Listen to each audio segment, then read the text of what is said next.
चॅनलमध्ये तुमचं स्वागत आहे। आज आपण बनवणार आहोत अननसचा शिरा। त्यासाठी लागणारे साहित्य आहे अननस घेतले, पिकलेलं घ्यायचं आपल्याला छान, साखर, रवा, फूड कलर घेतलाय, तूप, काजू, बदाम आणि मनुके। फूड कलर तुम्ही नाही वापरला तरी चालेल, वापरला तरी चालेल। आपण पुढची स्टेप बघू।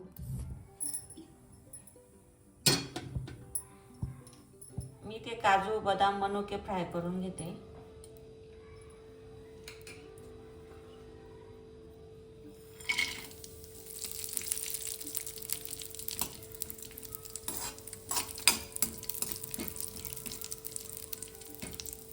आपले इथे फ्राय झाले ड्रायफ्रुट्स, बघू शकता।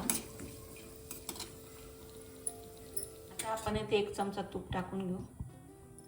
तूप गरम झाल्यानंतर आपल्याला अननसचे तुकडे टाकायचे। थोडेसे तुपावर करपून घ्यायचे आपल्याला। इथे अननसचे तुकडे तुपावर करपून घेतले। आता त्यात पाणी टाकू।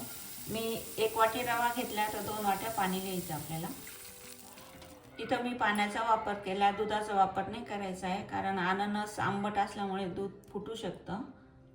आता आपण इथे फूड कलरही टाकून घेऊ।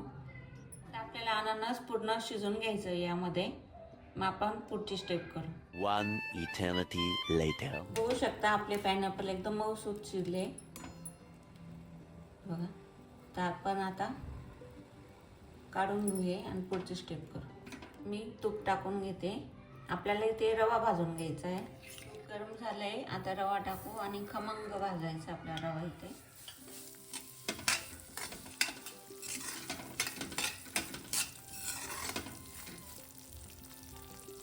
रवा आपल्याला इथे कमी गॅसवरच भाजायचा आहे। बघा किती छान खरपूस भाजतोय, कलर पण छान येतोय आणि तूप पण छान सुटले बघा।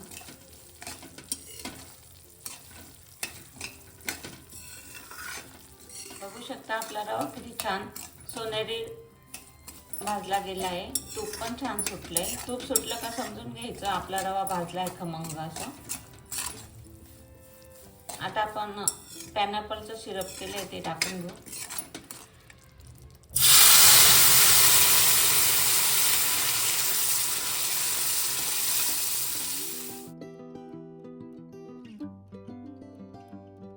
पायनॅपलचं पाणी पूर्ण टाकून घेतलंय मी इथे। आता झाकण ठेवून आपण पूर्ण पाणी आटून घेऊ।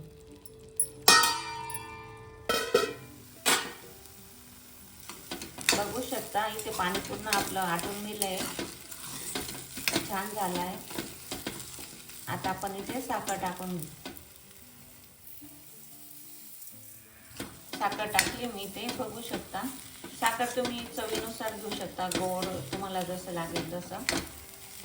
किती छान झालंय बघा। आपण पायनॅपल शिजवतानाही तुम्ही साखर टाकू शकता, पण त्याच्यात जर साखर टाकली ना तर आपला शिरा चिकट होतो, असा चिकट। त्यामुळे मी वरूनच टाकली आहे। बघा किती छान झालं।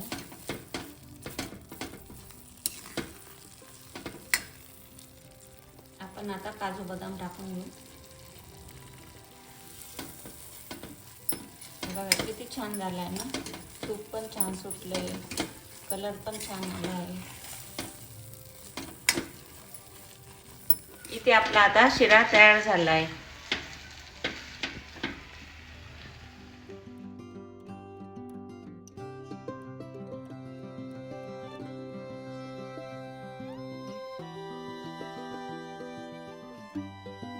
अशा प्रकारे आपला इथे अननसचा शिरा तयार आहे। तुम्ही करून बघा आणि तुमची रेसिपी कशी झाली ते कमेंट बॉक्समध्ये नक्की सांगा। अशा नवीन रेसिपी पाहण्यासाठी तुम्ही आमच्या चॅनलला फॉलो करा आणि इंस्टा पेजलाही फॉलो करू शकता। धन्यवाद, थँक्यू।